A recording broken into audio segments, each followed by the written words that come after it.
राह चलते ट्रेवल्स और लंबी चौड़ी बसों से आवागमन में खलल, प्रशासन की अनदेखी से कभी भी हो सकता है गंभीर हादसा। सोमवार की सुबह भी जा सकती थी एक नन्ही जान। शाम 4 बजे के बाद गुजरना मुश्किल, प्रशासन की समझाइश का नहीं हुआ असर।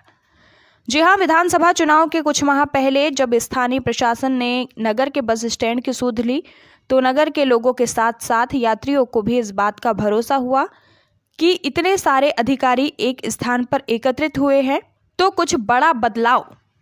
बस स्टैंड के हालात में देखने मिलेंगे। परंतु एक साथ इतने सारे अधिकारियों की धमक भी लांजी बस स्टैंड की दुर्दशा भी ठीक करने में असफल रही। वहीं लांजी एसडीएम प्रदीप कौरव भी शिकायत मिलने के बावजूद आज तक दोबारा बस स्टैंड का रुख नहीं कर सके, जिसका खामियाजा नगर की भोली भाली जनता और यात्रियों को भुगतना पड़ रहा है। विदित हो कि नगर के हृदय स्थल में मौजूदा सराय कॉम्प्लेक्स में संचालित होने वाले बस स्टैंड में अव्यवस्थाओं का अंबार लगा हुआ है। यहाँ समय से पूर्व लंबे रूटों पर चलने वाली बसों की धमाचौकड़ी से आमजन तो परेशान है ही, साथ ही साथ आवागमन में भी काफी रुकावटें आ रही है। परंतु प्रशासनिक अमले की निरंकुश कार्यप्रणाली के आगे यहाँ अतिक्रमण और अव्यवस्थाओं का डेरा जमते जा रहा है। उल्लेखनीय है कि शाम 4 बजे के बाद से ही लंबे रूट हैदराबाद के लिए चलने वाली बसों की आवाजाही शुरू हो जाती है, जिसमें एक के बाद एक लगभग दर्जन बसें यहां से हैदराबाद के लिए रवाना होती है, जिसमें यहां कम जगह होने के कारण बस संचालकों एवं एजेंटों द्वारा कुकुरमुत्ते की तरह रोड पर अपने ट्रेवल्स खोल लिए गए हैं,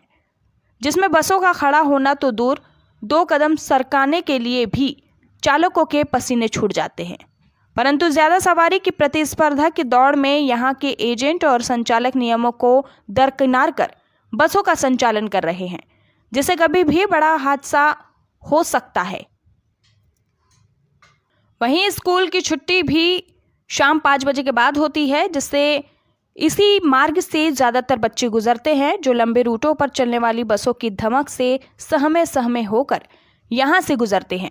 आपको बता दें कि सोमवार 26 फरवरी की सुबह सुबह हैदराबाद से वापस होने वाली बस इतनी तेजी से बस स्टैंड में प्रवेश की, जिससे एक नन्ही बालिका साइकिल सहित हड़बड़ाते हुए गिर गई, जिससे उसे हाथों पैरों में मामूली खरोंचें आई और राहगीरों द्वारा तत्काल बच्ची को उठाकर रवाना किया गया।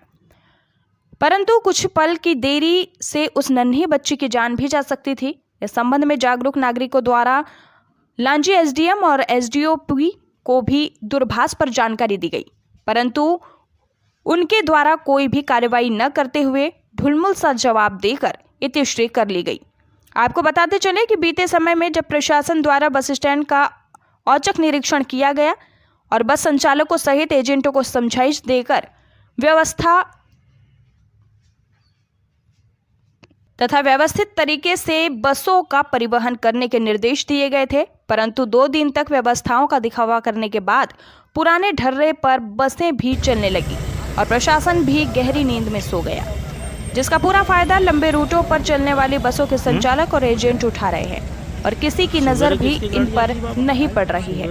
जबकि इसके पूर्व नगर से दूर किसी नियत स्थान पर बस स्टैंड को संचालित करने के लिए थाना परिसर में अधिकारियों द्वारा बस संचालकों और एजेंटों की मौजूदगी में विचार विमर्श किया गया, परंतु आज दिनांक तक उस विचार विमर्श पर मुहर नहीं लग सकी।